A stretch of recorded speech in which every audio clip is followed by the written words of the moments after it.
आज हम पढ़ेंगे एक बहुत अहम डेटा स्ट्रक्चर, ट्री। पहले लिस्ट को याद कीजिए। लिस्ट में आइटम्स एक सीधी लाइन में एक के बाद एक रखे जाते हैं। ट्री इससे बिल्कुल अलग है। ये एक खास पॉइंट से फैलता है और उस पॉइंट को रूट नोड कहते हैं। हर टुकड़ा, जिसे हम नोड कहते हैं, आगे दूसरे नोड से जुड़ जाता है। इस तरह एक ब्रांचिंग स्ट्रक्चर बनता है, सीधी लाइन नहीं, बल्कि फैलती हुई शाखें।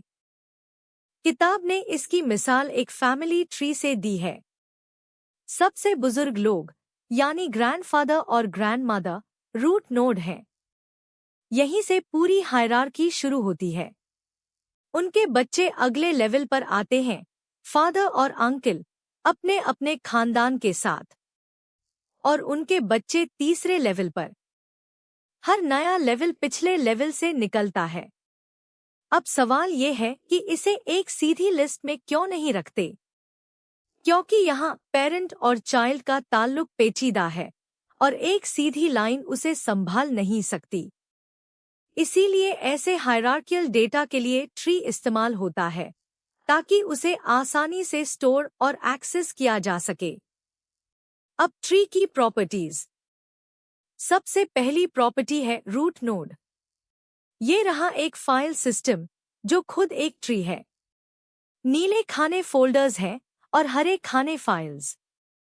सबसे पहला, यानी सबसे ऊपर वाला नोड, रूट कहलाता है। इसे ऐसे समझिए जैसे कंप्यूटर का मेन फोल्डर, जिसके अंदर बाकी सारे फोल्डर्स और फाइल्स मौजूद होती हैं।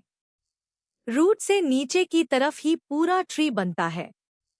रूट के ऊपर कोई और नोड नहीं होता, यहीं से सब कुछ शुरू होता है। दूसरी प्रॉपर्टी दो चीजों के बारे में है, नोड और एजेस।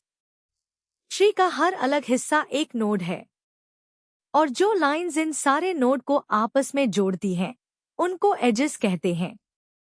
अब गौर कीजिए, जिस नोड के नीचे कोई चाइल्ड नोड नहीं होता, उसे लीफ कहते हैं। मैंने पूरे ट्री को चलाकर हर नोड के चिल्ड्रन गिने हैं, और जिनके चिल्ड्रन 0 निकले, वो सब लीफ हैं। लीफ बिल्कुल ऐसी है जैसे फोल्डर के अंदर पड़ी हुई एक फाइल, जिसके अंदर और कुछ नहीं होता। तीसरी प्रॉपर्टी, हाइट। हाइट का मतलब है रूट से सबसे दूर वाली लीफ तक का सबसे लंबा रास्ता। चलिए हर रास्ते को नाप कर देखते हैं। हर रास्ते की लंबाई एजेस से गिनी जाती है। कोई रास्ता 2 एजेस का है, तो कोई सिर्फ 1 का। और ये रहा सबसे लंबा रास्ता, 3 एजेस। तो इस ट्री की हाइट 3 हुई।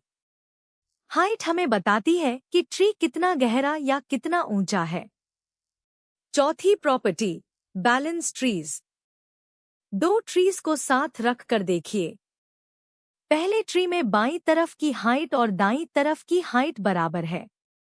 जब दोनों तरफ की शाखें तकरीबन एक जितनी ऊंची हों, तो उस ट्री को बैलेंस्ड कहते हैं। दूसरे ट्री को देखिए। एक तरफ लंबी शाख लटकी हुई है और दूसरी तरफ सिर्फ एक नोड। ये बैलेंस नहीं है, और ऐसे ट्री में कोई चीज ढूंढना ज्यादा वक्त लेता है। अब ट्रीज के एप्लीकेशंस। पहला, फाइल सिस्टम्स। जब पूरे फाइल सिस्टम का बैकअप लेना हो, तो प्रीऑर्डर ट्रैवर्सल इस्तेमाल होता है। इसका कायदा सीधा है, पहले रूट को विजिट करो, फिर उसके हर हिस्से में उतरकर वही तरीका दोहराओ। चलिए इसे चला कर देखते हैं। नीचे वाली पट्टी में तरतीब जमा होती जाएगी। गौर कीजिए, हर फोल्डर अपने अंदर की चीजों से पहले बैकअप हो रहा है। यही वजह है कि बैकअप में डायरेक्टरीज हमेशा अपने कंटेंट्स से पहले महफूज हो जाती हैं। दूसरा एप्लीकेशन, फाइल सिस्टम डिलीशन। मिटाते वक्त तरतीब बिल्कुल उलट जाती है। यहाँ पोस्ट ऑर्डर ट्रैवर्सल चलता है। पहले अंदर की सारी सब डायरेक्टरीज और फाइल्स मिटाई जाती हैं, और पेरेंट डायरेक्टरी सबसे आखिर में। चला कर देखिए। हर फोल्डर तभी गायब होता है जब उसके अंदर कुछ बाकी न बचे। और सबसे आखिर में रूट खुद खत्म होता है। यही सही तरतीब है। आखिर में दो और एप्लीकेशंस।